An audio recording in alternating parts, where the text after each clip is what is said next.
Hey, you guys, welcome. Welcome to the after party for Logic Church. Anybody is welcome. If you guys would like to join, the link is in the chat and also in the description of the video. We're just going to generally talk about whatever we want to talk about, so feel free to jump in and hang out with us. So, yeah. Hello, everybody, again. Hello. So, yeah. So, I guess, do you guys want to talk about Florida? Yeah, Uber, did you want to lead into that? Because I don't even know what's going on yet. Might as well get it out of the way. It's gonna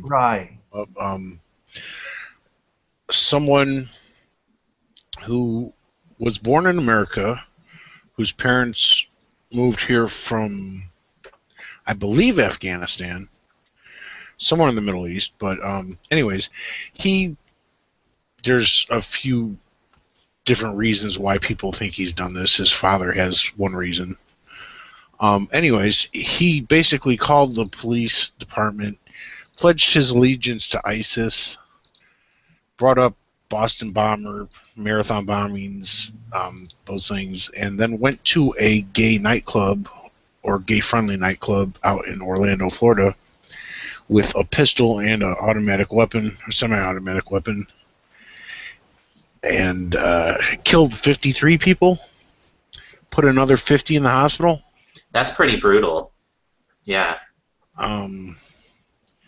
He was killed by the police after a standoff. I'm not sure the exact details of how long the standoff took, and if there was hostages or not. But yeah, I just want to say, like, guys, I know that's kind of scary, but I just want people to know that I'm not afraid of terrorism. I feel like it's more likely I'm going to die from like a car crash or something. Though I think these like radical ideological ideas are bad, and people dying is not good. That I'm not afraid of terrorism because of stuff like this. But yeah. No, I was just as far as I know, these are what are being considered as facts. Yeah, definitely. Yeah. Wow. It's obviously a fucked up situation. That's the biggest body count in U.S. shooting histories, as far as I know. Mm-hmm. Well, what was the reason why he did it? Was he just he just wanted to kill Americans, or he did say he told his father a couple of weeks beforehand he saw two men kissing, and that really upset him. Oh, yeah. I have seen news reports that he did call 911 and pledge his allegiance to ISIS right before he went into the bar and did this. Was this in Orlando? Yes. The Pulse is the name of the lounge, I guess. Yeah, the Pulse. It was. I saw some story about why it was named the Pulse. It was the owner. He started it in memory of his brother who died of AIDS. It was something with his heartbeat. That's why it was named the Pulse. Oh, I didn't know that. Yeah. Yeah. So there's a lot of weird elements to this. Well, one thing is, and it's not. I guess there's no relation between the two other than that it was in Orlando. You had Christina Grimmie was just killed in Orlando. And that was gun violence, right? And well, I mean, guns were a factor in it. That's all I'm saying. And now you have this happening. And what was weird is that it was some kind of Latino night for this gay bar, right? Which essentially that's what it was, right? It was a gay bar, right? For the most part. And so this guy knew that there was going to be a concentration of homosexuals there. I don't know if there's any tie to it being a Latino night, which would be a really weird thing politically if he had a thing against Latinos and had a thing against gays, right? That's the first I heard of the Latino thing, but okay. Yeah, it's they have special nights. There's a place. Well, makes sense. Yeah, bars do that. Right, and I don't at this point I don't think there's a relation between the two. It's just that when the media first catches a story, right, a lot of times they assume that it's going to be a white guy, and they assume that it's going to be like a white right winger Christian guy, whatever, or it's going to be an Islamic, right? And so now in this case, with the Latino thing, like I had heard about that, and I had heard about these people being killed, and if I didn't know the backstory with it, with the Pulse, with it being a gay bar in that, I would have assumed that it was some kind of crazy that was a right winger that people would try to blame Trump for, right? You know what I'm saying? So the thing is that it's so weird the way this, you know, a Latino night, gay bar, this guy takes out at least 50 people, right? And they don't know how to spin it. They can't spin it because the news is out, you know, too fast, right? So yeah, so I don't know, because I see the video game guy, you know, Anita's crowd, whatever. They're all doing the anti-gun thing, right? And you see the thing with the Americans, you know, gun crazy Americans, right? But then you see the people, you know, going off on them about the Charlie Hebdo thing, that this is all tied together with, you know, with Islam, right? Yeah, so it's a really bad political situation on top of everything else. Well, I think this is, I mean, I would say it's pretty clear. He did it in the name of Islam. Right. I mean, you don't call the police station and, you know, praise ISIS and right put your allegiance with them and then do something like this if that's not the reason why. Right. It's and it's a huge, you know, it's a huge event. But now what I wonder is, okay, with this happening, and you see a lot of these SJW types, you know, doubling down on their defense of Islam and their, you know, banning of guns and all this other stuff, right? You know, I wonder if there'll be a point where they actually do speak out against Islam, because I don't see that happening. I just see them doubling down on it, you know. Well, they're trying to make him feel good, and there was another, not incident as crazy as this one, but you know, I think over in Europe, and they had a lot of immigration that came to their country, and in the schools and things of that nature, and the schoolers would try to make the immigrants feel good, because in their country the women are like covered up and things of that nature, but when they go to the new school, they see the girls with the high shorts and things like that, and they go run to tell the teacher, hey, that offends me, that offends my religion, and can you make her stop? And it's almost like the trigger thing, where now they have to, you know, come to an agreement. It's like, well, hey, that's the way people dress over here, or they have to make the immigrants feel good and just totally change the culture that was already there in the first place, just to make the newcomers feel good. Right. Touching on I was just going to say, touching on something Quint said, as soon as I got up, there was an SJW who had a video on this, and she made a 6-minute video. The first 2 minutes were straight out of the blocks, apologetics for Muslims. Then she decided, oh, you know what? Maybe I should actually pretend to give a fuck about the dead people. And started saying, I'll give you 3 guesses. No. Wow. Jenny McDormand. Oh no! Oh geez. Yeah. Well, it shouldn't shock you. Yeah. But well, yeah, I mean, she spent a third of a video right out from the beginning with apologetics, and then decided to go about maybe saying sorry, and then went right back into apologetics after that. wow. Well, see, you got Anita Sarkeesian, right? And she's established. And then you got Jenny McDermott wants what Anita Sarkeesian has. And that's kind of like the same as that laughing witch, right? That she wanted what Anita Sarkeesian has. So what they do is they ingratiate. Brianna Wu's the same way.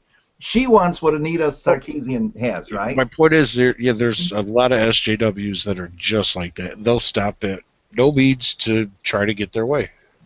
Yeah, and the thing is like, why should there be any compromise? It's like, you know what I'm saying? It's like we're talking about like how schools and stuff like that, how they have to compromise dress codes and everything to accommodate the Muslims, right? It's like, why are we making any compromise at all? No, if we move to their country, then that would be Mhm. one thing. But when they move into your country, they don't tell you you have to change your laws because we're here. Right, right, and supposedly our systems are supposed to be set up on a secular system that's not a religious system, right? And so now they're going to make these, so and so Ahmed feels uncomfortable, so we're going to change the way all the girls dress or whatever. That's bullshit. Um, but this is what we see, another thing with the take and take and take, right? And yeah, and you got these people. I don't think Jenny McDermott has any core beliefs. I don't think she's sincere about anything. I think she's just a straight up troll for money or whatever, fame, She's a money. shill, just as much of a shill as Hillary is. Right, right, and yeah, so I think she just wants gain out of it, and you got Bewildered Ape, you got Laughing Witch, you got that little crowd of that. That's all they want. They just want that attention, but they want the money with it too, right? Um, and they don't care who it is that's killed. They'll say anything, right? Um, Pretty much. yeah. Yeah. I mean, you have to say, like, see, I get judged sometimes. People say I'm homophobic or I'm this or that or whatever. The thing is, with me, it's just not an issue. It's a non-issue because I have friends and family that's homosexual. I've met people, not many, that are transsexuals, right? And we're not. The only time I could ever see that being any type of a problem to me is if somebody was hitting on me or something, and then I would politely say, "Hey, that's cool, but I'm not into that," right? Right. You know what I'm saying? So I don't. So I get this, but the thing is that nobody wants these guys, these 50 guys, to die, or girls or whoever it was in the club. I saw there were women that were shot too, and I don't know if they were straight or gay or whatever.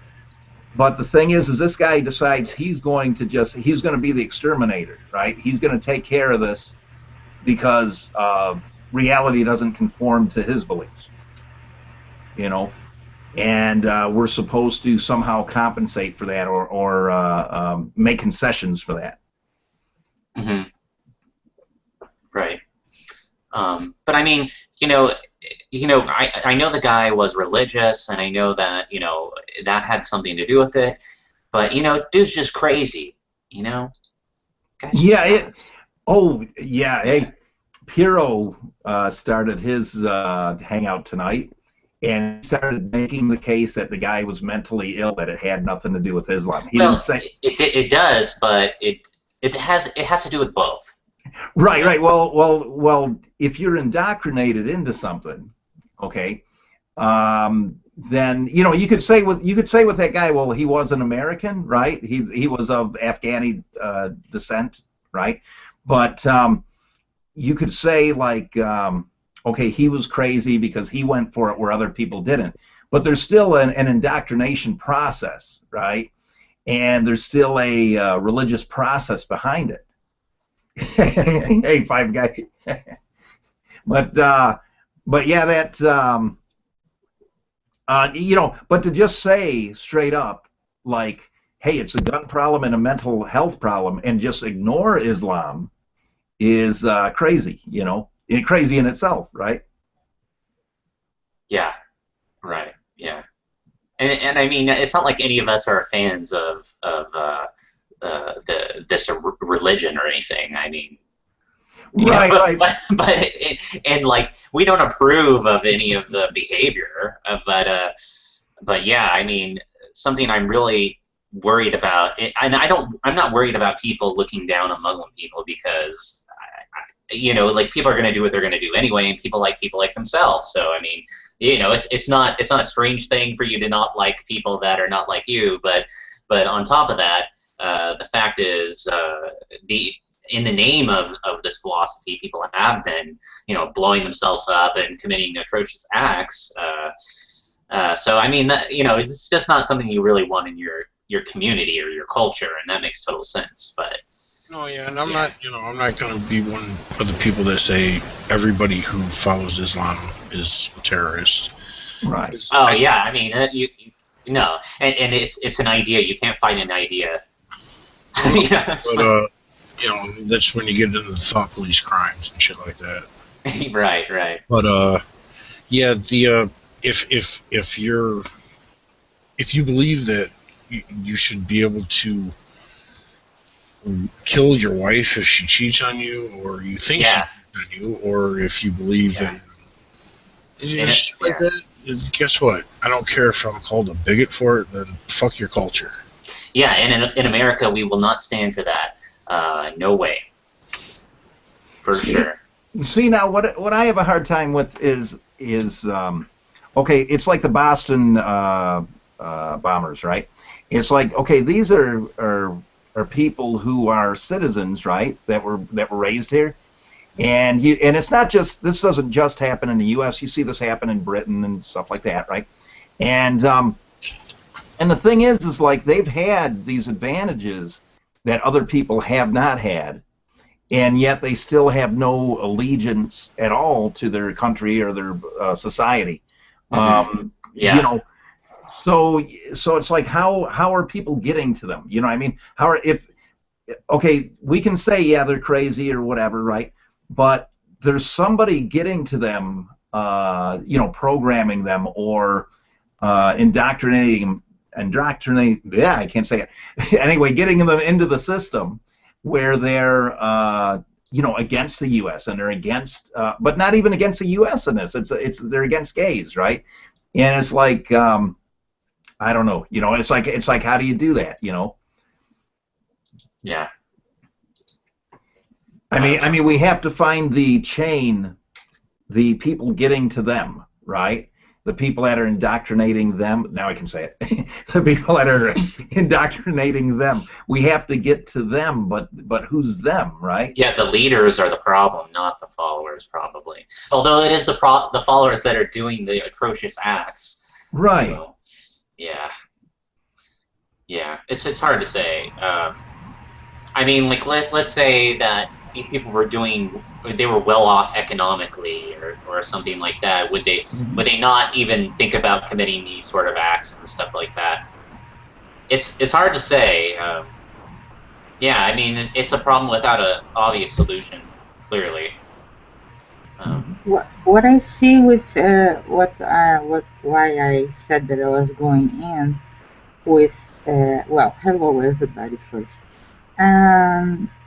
The feminists embracing Islam and the thing about defending them, and they migrating massively to the United States and bringing their culture with them. It's what's happening in the UK, where they have managed to have the admission of having the courts accepting the Sharia law, and the feminists, the social justice warriors can actually accept that, and this is something that this idea is kind of terrifying.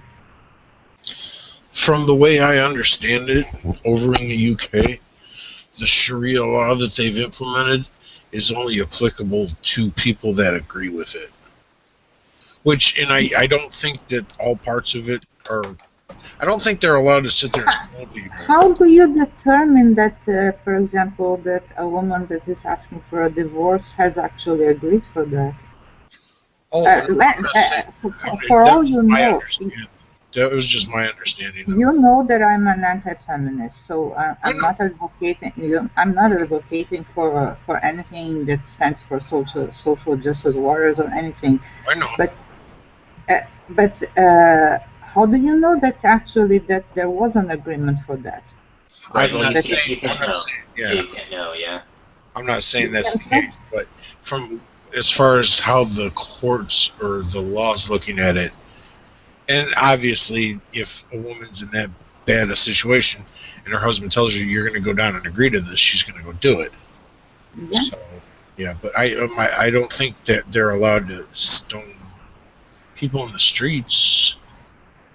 I'd say that we have standards, and I think the United Nations should. I don't know. I don't even know like if these people of power can do anything like this. But we have standards of what we consider as a global community is moral in terms of like you can't just murder somebody.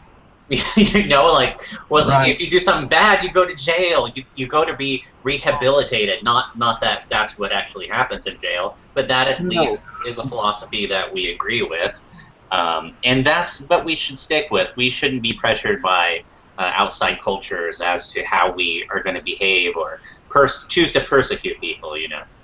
But So, do yeah. you see what's happening in Europe? Actually, what's happening in Europe is some sort of accommodation of Islamic culture. Yeah, I've heard like Germany is worse off than the UK, or I still get that all confused. The UK, England, it's, Mhm. it's I can't remember. I got to figure out how to lump it into like state and country kind of thing. Yeah, Anyways, I've heard.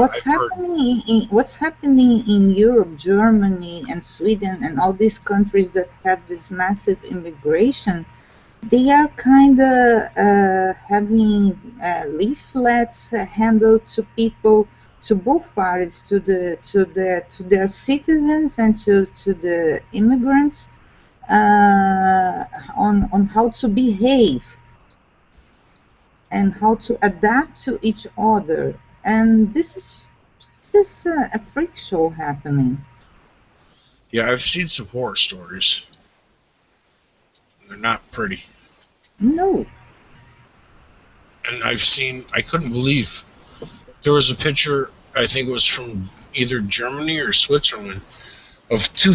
I guess they were SJWs, but they said the signs said they would rather be raped than um, taking or putting a Muslim in jail for raping them.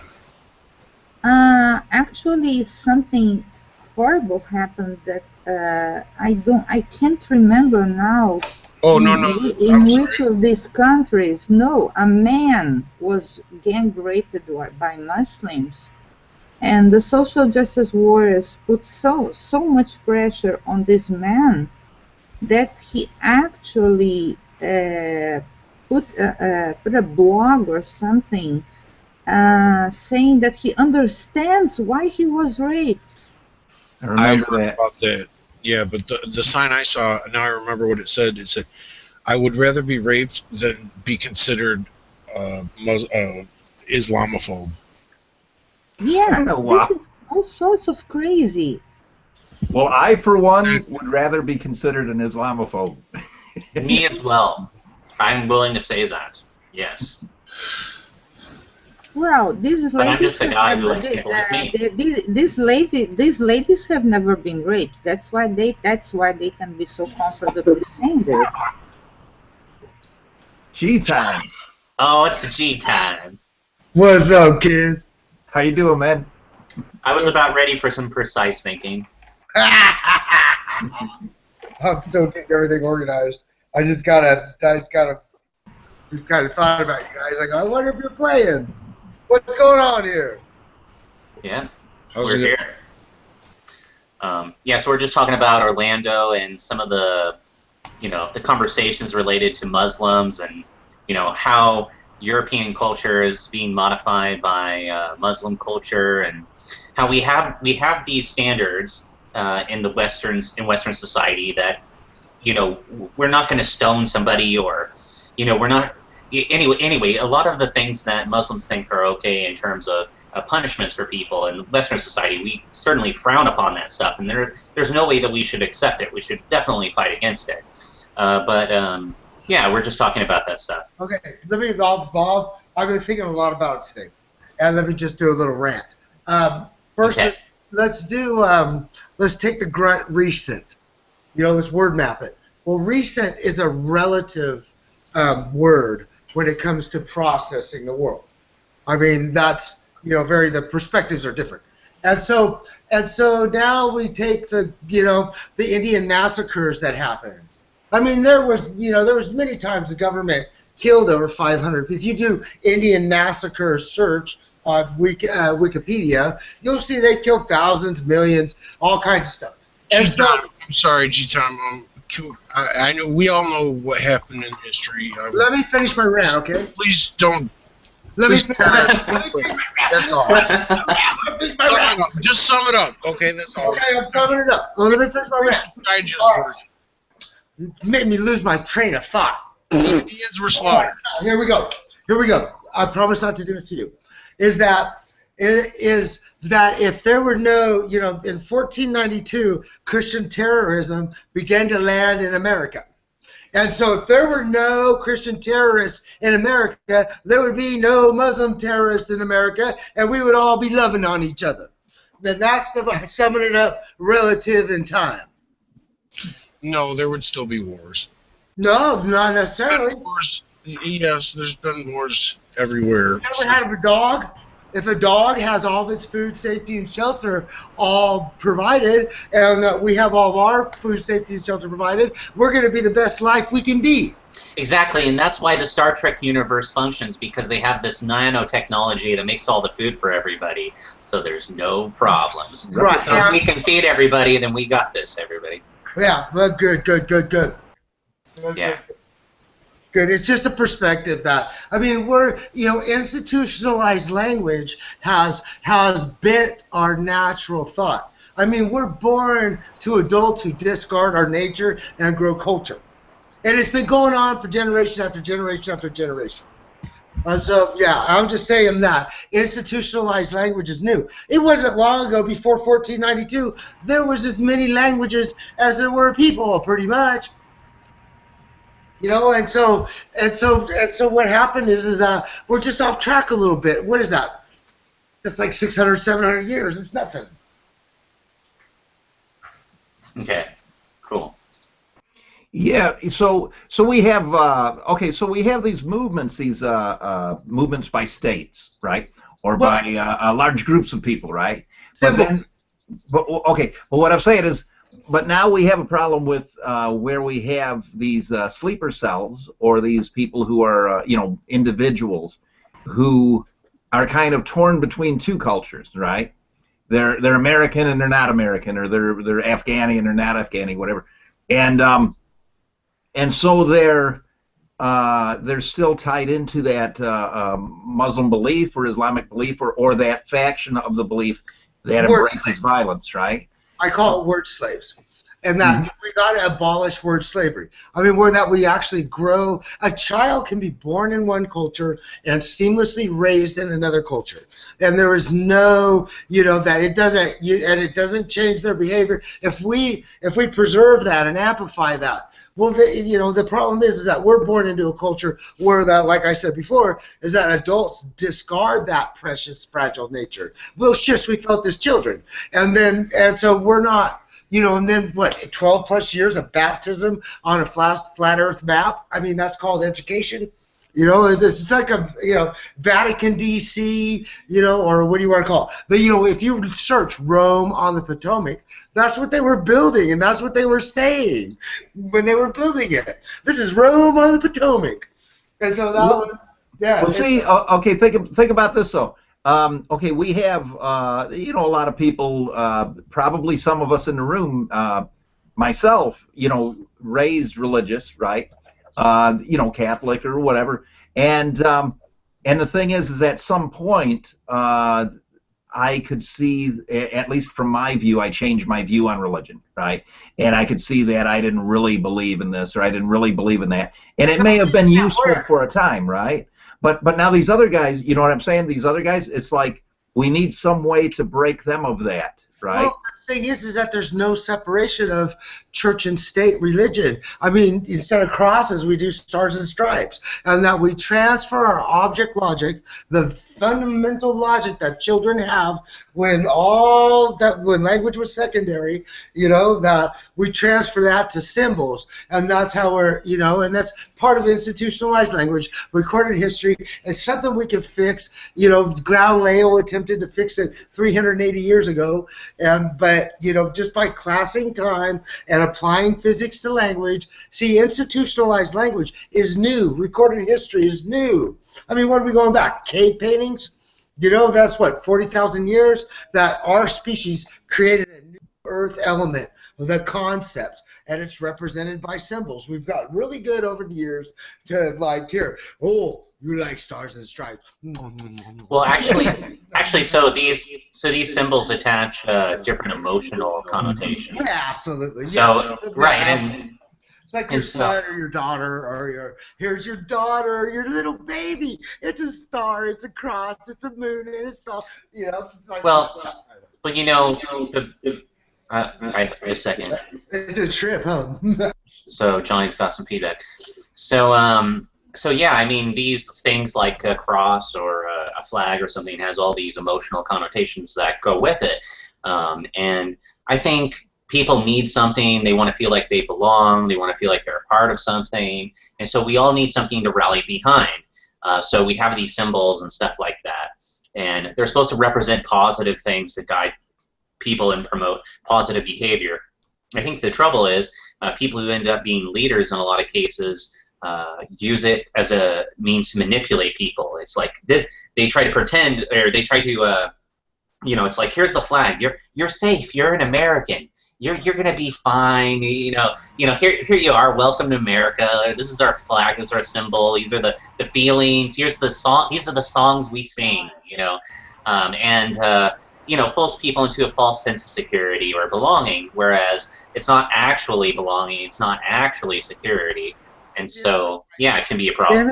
There is a cognitive dissonance in terms of their of what they believe and think, and what people that embrace them believe and think. Because because they move it into this country, they do not stop believing. I am a bilingual child. My parents are Russian, and they move it into Brazil, and they never stop believing into their religion and into their culture. So I'm not only bilingual. I'm bicultural. So I was raised into two cultures, one at home, another outside home. So people perpetuate this, and it's a little bit confusing when you don't manage to adapt to your outside environment and you don't embrace your outside environment. I managed to embrace Brazilian environment, but I never stopped being Russian, and that's the thing. But it never stopped me from being a functional individual, because it's different from being a Muslim. Well, that's the difference. Yeah. Right. And you gotta have respect. when we are dealing with Islam and their culture, it's something. It's a completely different behavioral set of values and culture. Because like it or not, Cold War or not, my parents were not in what was there, the USSR, for political reasons. So there was a set of values that they brought with them that was in accordance with the Western world. So it was not such a big deal. So they brought with them something that was more closely to a European mindset. Mm-hmm. And that's the difference, where I could adapt to being bilingual, bicultural. What Muslims, immigrants bring with them, it's a completely different mindset, and it creates a cognitive dissonance. Yeah. I'm a linguist. I deal with languages, and we study lots of psychology. It's something that people don't usually know that we study psychology. Hmm. And I don't know if you know Frank Moore. Mm. You should. He goes by Green Soul Sufi.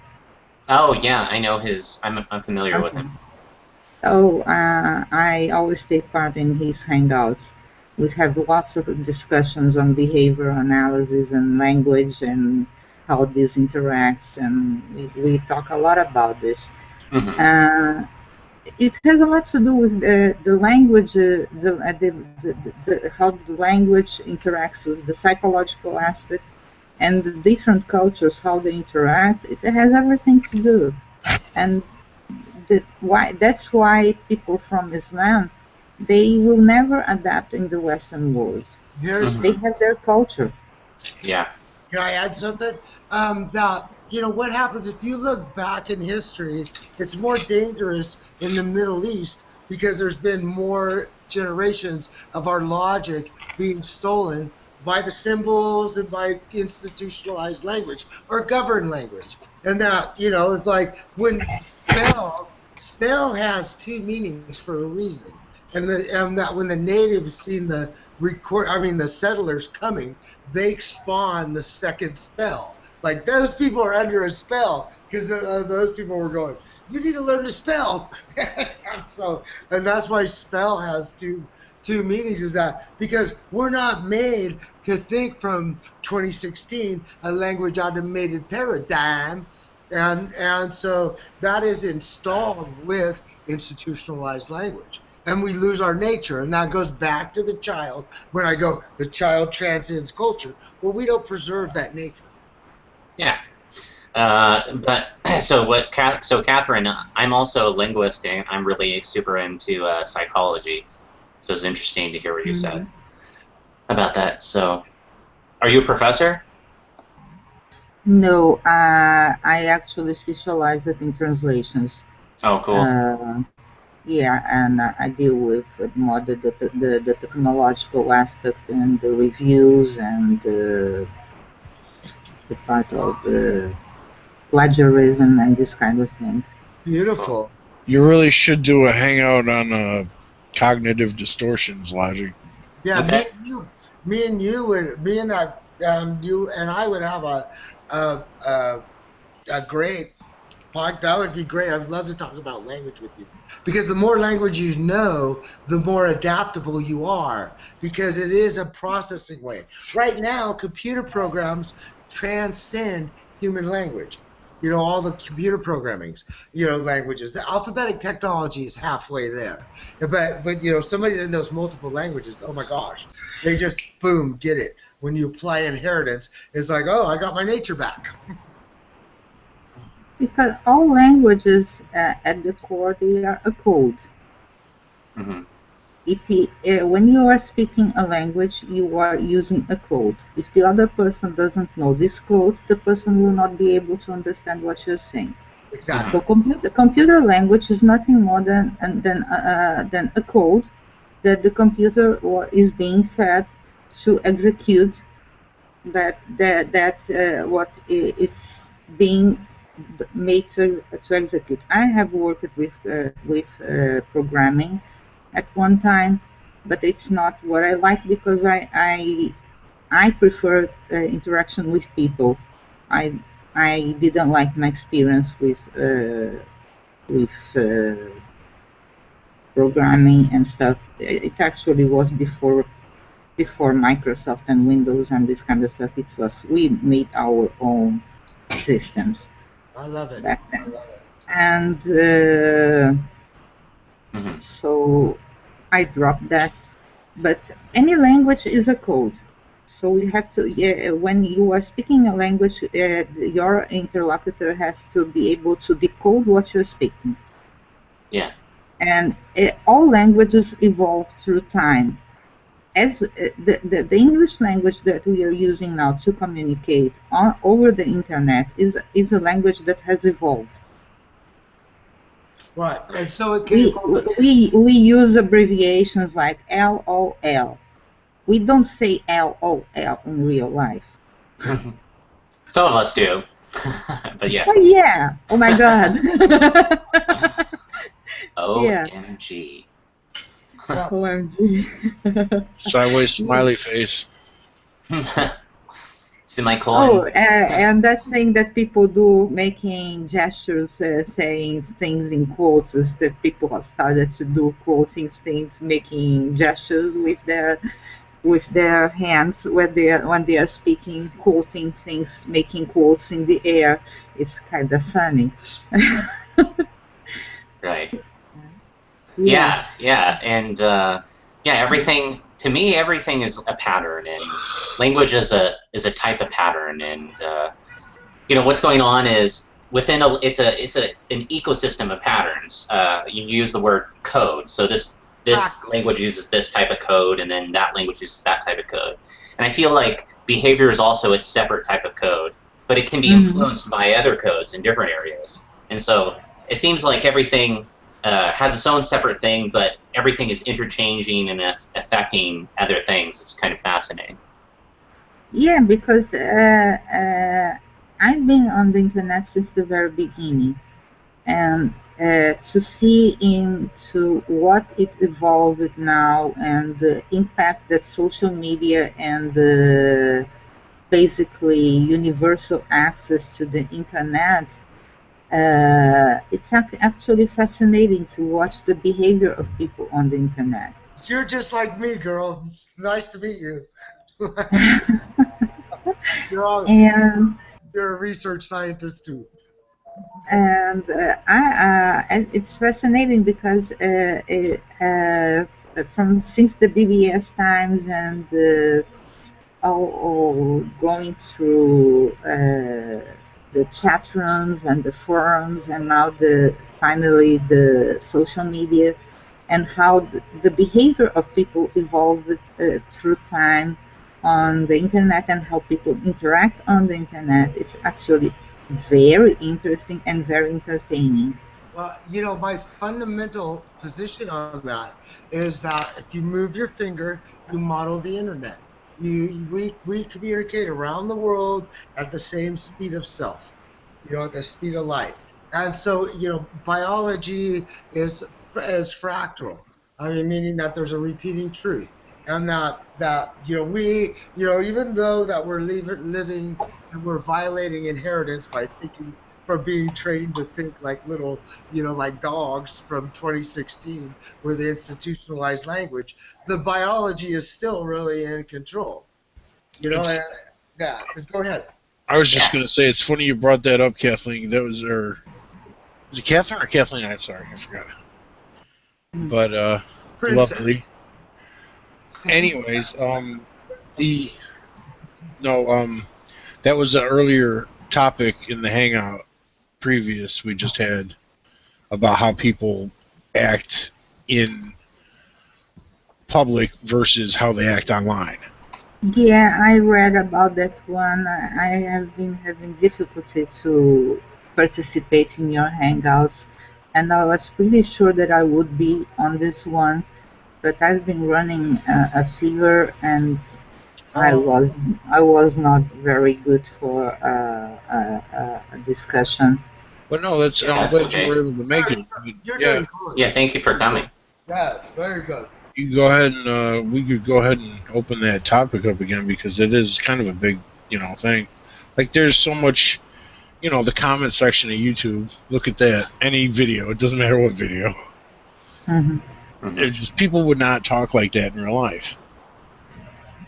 Right. Well, most people, very, very few. Well, that is funny, I mean, here we are. I think of as this little group here as like the 1 or 2% that are willing to throw all their thoughts and what they think is right or wrong on the table and see what happens, and where we come out at the other end. And that is, it's like ignorance is strength, and that's what I think that the princess is saying. Is that we don't really know. We have to just ride and have fun while we're here. It's okay if I call you princess, right? I'm not a princess. I just forgot if it was Kathleen or Catherine for a second. People on the Hangouts decided to call me Lovely, but if you want to call me Catherine, that's okay. It's my name. All right. Yeah. And we're kind of making our own language in a way. Yeah. Well, I mean, it's beautiful what you're saying because it totally relates. Is that if we put a couple of little babies in a room, give them their food, safety, and shelter, we'll have a whole language, all these plans, and all these things going on in a few years. You know, if we Well, they would definitely figure out how to communicate somewhat, but they wouldn't have a language. A language they will not develop. They will figure out how to communicate. Right. But they will be a little better developed little monkeys. Right, but that's okay because that's what we need to preserve. No. You realize that, okay, here's the biggest difference from having a language, especially when you can type it out and put it on paper. You can pass that knowledge down from generation to generation rather than having to tell a story firsthand. And you know, everybody's played the campfire game, the telephone game. You know, every time you tell a story, a little part of it changes. Right. But so see, writing it down is just hugely, and you can't do that without a language. Right, but I'm saying that fundamental thing that a child can be born in one culture and seamlessly raised in another, and they transcend culture, is that we don't amplify that fragile nature right there that is common in all dogs and cats and all moving life, and that we're not taking that and going bigger with it. No. We're taking it away. Okay, but Johnny, so all this language, all of these tools and things that we have is good, but it has a good and bad nature to it. It can be used to destroy us. It can be used to launch us to the greatest good. It's just a matter of how we use it. And you can make a hammock with a knife, or you can hurt somebody with it, right? It's just a tool that can be used to do different things, right? A universal language only works if you have a universal culture, and a universal culture is what exactly what you said. It's a knife. A knife can be used to cut something, to produce something, and a knife can be used to kill someone else. So it's not necessarily a good thing. Because I can say from my experience and from my experience with other bicultural, bilingual children and people that I met as an adult, that being bicultural and being bilingual, it's actually a very traumatic experience. Right. It's not that easy to grow up this way. Not everybody adapt and adjust. No, and it's real. I can say from my life, I've lived in everything from a major busy city in Chicago down to living in South Carolina, in Podunk, Itch Your Nuts, nowhere land. And I considered that culture shock at the time because it was a completely different way of living. And it's not even leaving the country. Yeah. Yeah, and this happened to me too. I studied Japanese in college, and I moved to Japan to live in Japan. And this happened to me. I went on this. It just totally shocked me. Living in Japan and being treated differently, being a part of a society on the outside, not being able to really participate in their culture, society, or belong. I was totally on the outside in Japan. It was very difficult for me. But yeah, basically, I experienced what you were talking about. I speak Japanese, which has a totally different way of communicating, where you're going to hide your emotions. You don't want to offend the other people. Japanese is a very protected language. Anyway, whereas English, whereas in English, I can. They actually are very xenophobic. They pretend that they are very embracing, but they are very embracing of themselves. Yeah. Mm-hmm. Whereas in English, you can pretty much be very expressive and state your opinion and get Mm-hmm. away with a lot more. Yeah. Anyway. I see a parallel with what you're all saying about language and how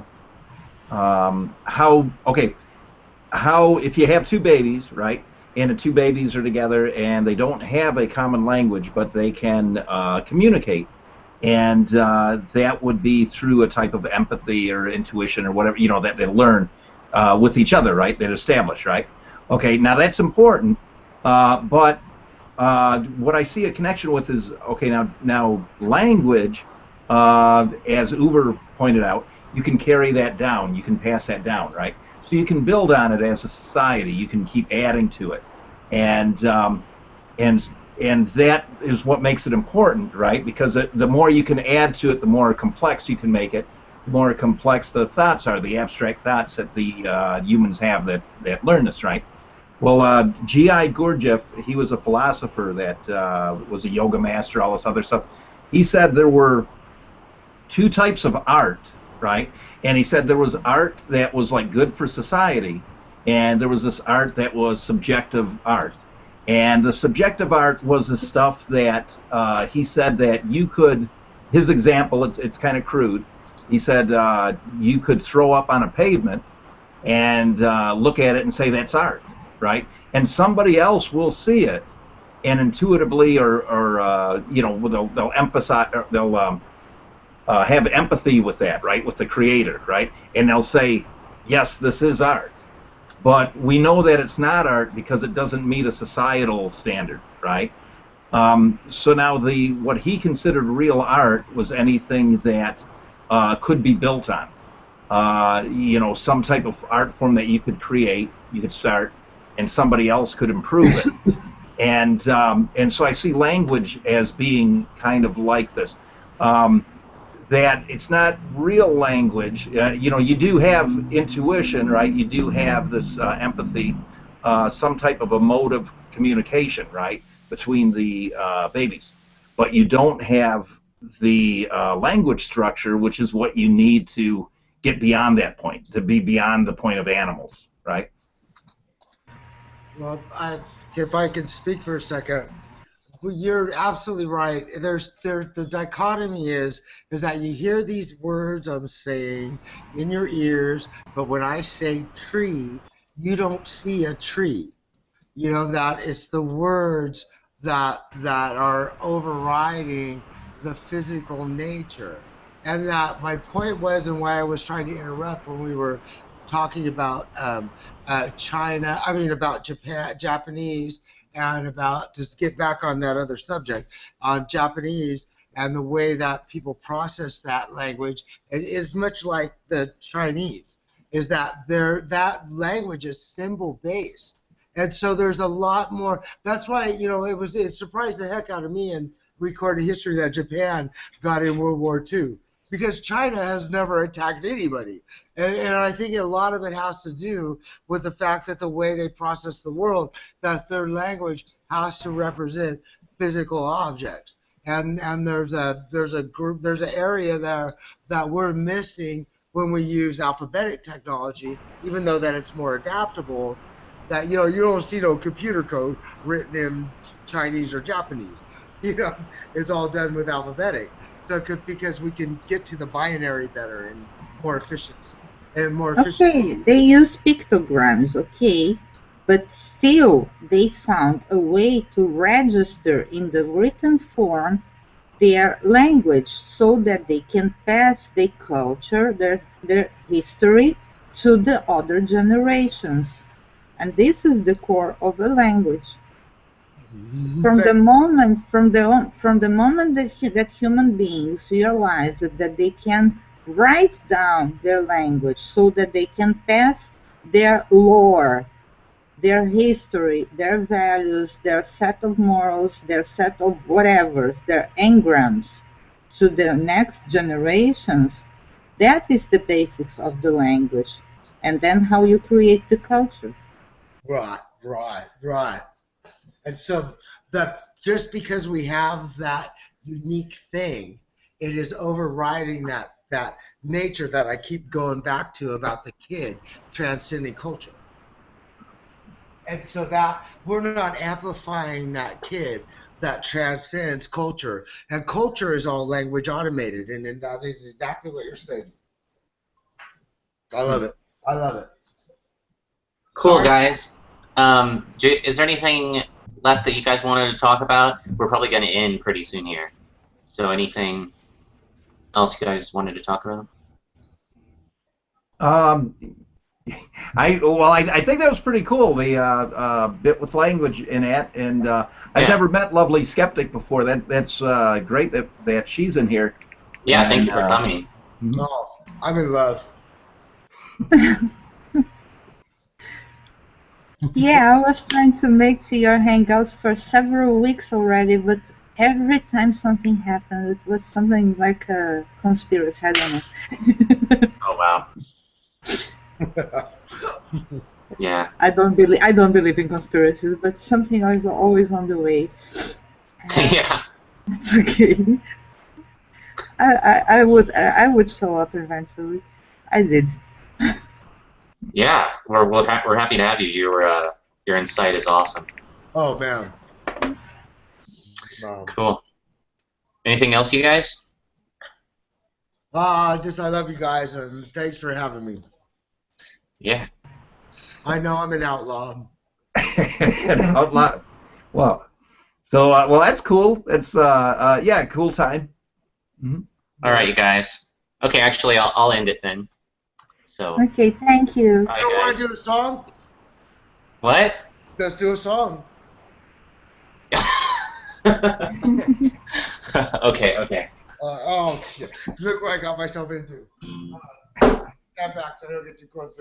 I got to get a pro mic here pretty soon. Oh, never mind. I gotta tune it, so it's not gonna work. Wait, never mind. It might be okay.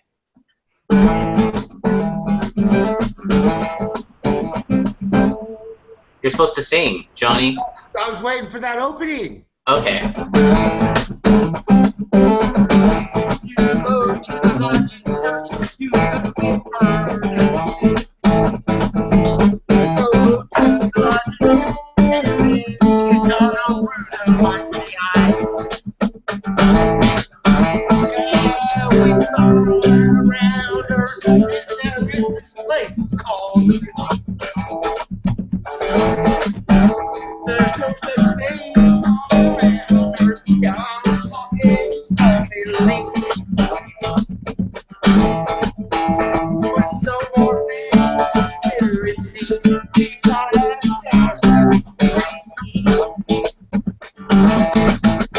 we gotta apply physics on our language, and then we'll all be.